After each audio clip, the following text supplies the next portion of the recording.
രാഷ്ട്രീയ പ്രവർത്തനം തീർത്തും ഒരു സാമൂഹിക പ്രവർത്തനമായി ചില ഘട്ടങ്ങളിൽ മാറ്റി മുന്നോട്ട് പോകുന്ന രാഷ്ട്രീയ സംഘടനയാണ് മുസ്ലിം ലീഗ്.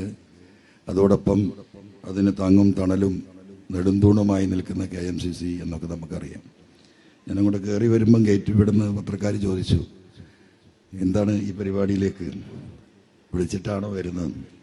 അപ്പം അവരുടെ വിചാരം ഞാൻ ഈ പരിപാടികളിലൊന്നും പങ്കെടുക്കില്ലെന്ന്.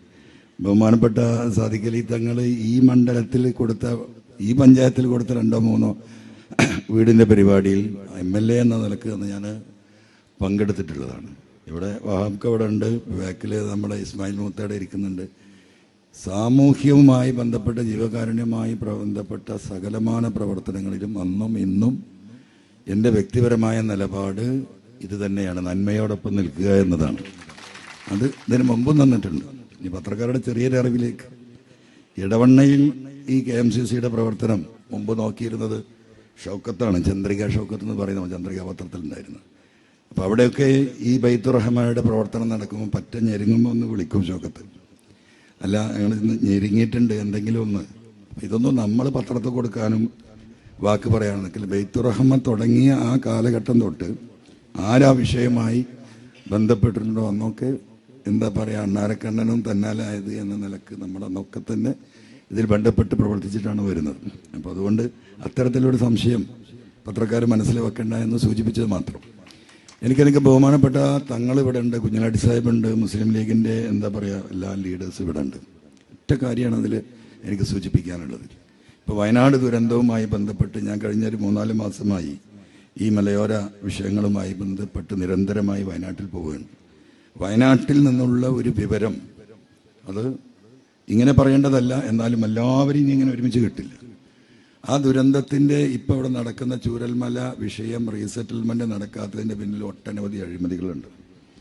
ബഹുമാനപ്പെട്ട ലീഗ് ലീഡർഷിപ്പ് സർക്കാർ കൊണ്ടുവരുന്ന ആ പദ്ധതി എന്ന് പറയുന്നത് കൊള്ളയടിക്കാൻ പോവാണ്. സർക്കാർ പറയുന്ന 1000 വീടുകളാണ്. ആ 1000 വീടുകൾ നിർമ്മിക്കാൻ 750 കോടി രൂപക്ക് ULCCക്ക് കരാറ് ഇവർ MOU ചെയ്തു എന്നാണ് പത്രത്തിൽ വന്നത്.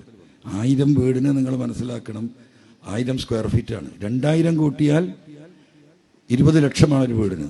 1000 വീടിന് എന്ന് പറഞ്ഞാൽ 200 കോടി രൂപ. പിന്നെ ബാക്കിയുള്ള 550 കോടി എന്തിനാ എന്നുള്ളത് ആലോചിക്കണം. അവിടെ ഒരു ഇൻഫ്രാസ്ട്രക്ചർ ഉണ്ടാക്കും, എന്താണ്, കുറച്ച് റോഡ് ഉണ്ടാക്കും, കുറച്ച് സൗകര്യങ്ങൾ ഉണ്ടാക്കും, ഒരു ചെറിയ ആശുപത്രി ഉണ്ട്, ഒരു സ്കൂളുണ്ട്. ഇതുണ്ടാക്കാൻ വേണ്ടി 550 കോടി രൂപ എങ്ങനെയാണത് ചെലവഴിക്കുക?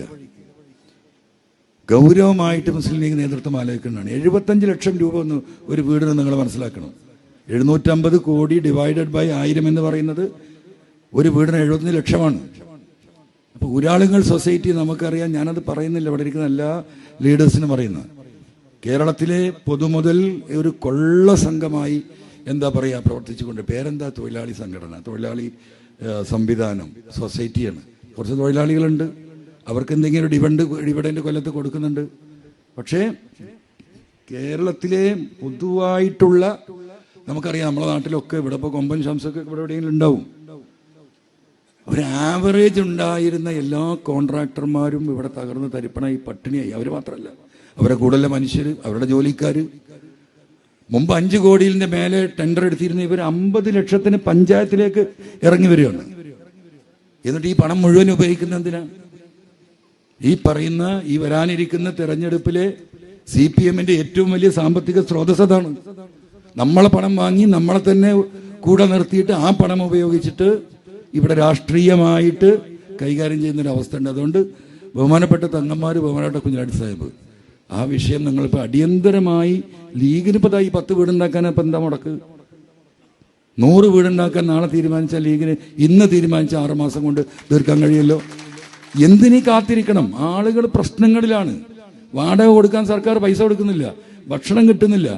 19 കിഡ്നി രോഗികൾ ഡയാലിസിസ് ചെയ്യുന്നവർ ഈ കൂട്ടത്തിലുണ്ട്. ഇപ്പം അവർക്ക് ഡയാലിസിസ് കൊടുക്കുന്നില്ല സർക്കാർ. ഇതൊക്കെ ഇങ്ങനെ സർക്കാർ അത് ഇതെന്ന് പറയാനല്ലാതെ. അപ്പം ദയവായി ഈ കാര്യങ്ങൾ ഗൗരവമായി മുസ്ലിം ലീഗ് ലീഡർഷിപ്പ് അത് സീരിയസ് ആയി പരിഗണിച്ച് അടിയന്തരമായിട്ട് ഒരാളെയും കാത്തു നിൽക്കണ്ട.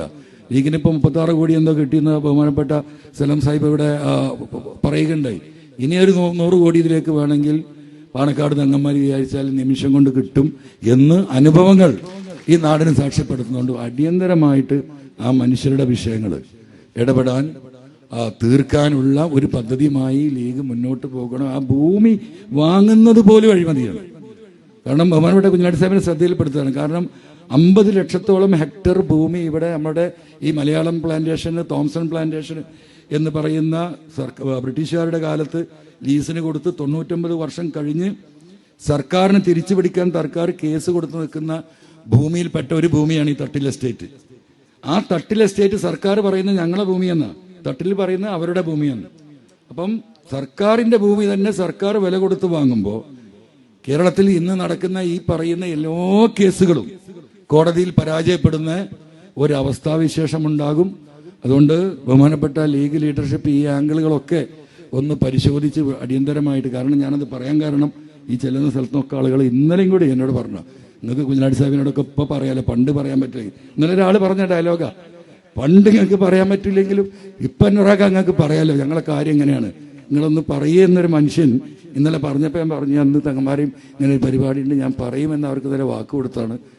എൻ്റെ അറിവ് ബഹുമാനപ്പെട്ട തങ്ങളുടെയും പാർട്ടിയുടെയും മുമ്പിൽ വെക്കുകയാണ്. എന്തായിരുന്നാലും ഈ 10 കുടുംബങ്ങൾക്ക് സമാധാനമായി സന്തോഷമായി ജീവിക്കാനുള്ള തൗഫീക്ക് അല്ലാഹു സുബ്ഹാനഹു വ തആല നൽകട്ടെ എന്ന് ആത്മാർത്ഥമായി പ്രാർത്ഥിച്ചുകൊണ്ട് ഞാൻ നിർത്തുന്നു.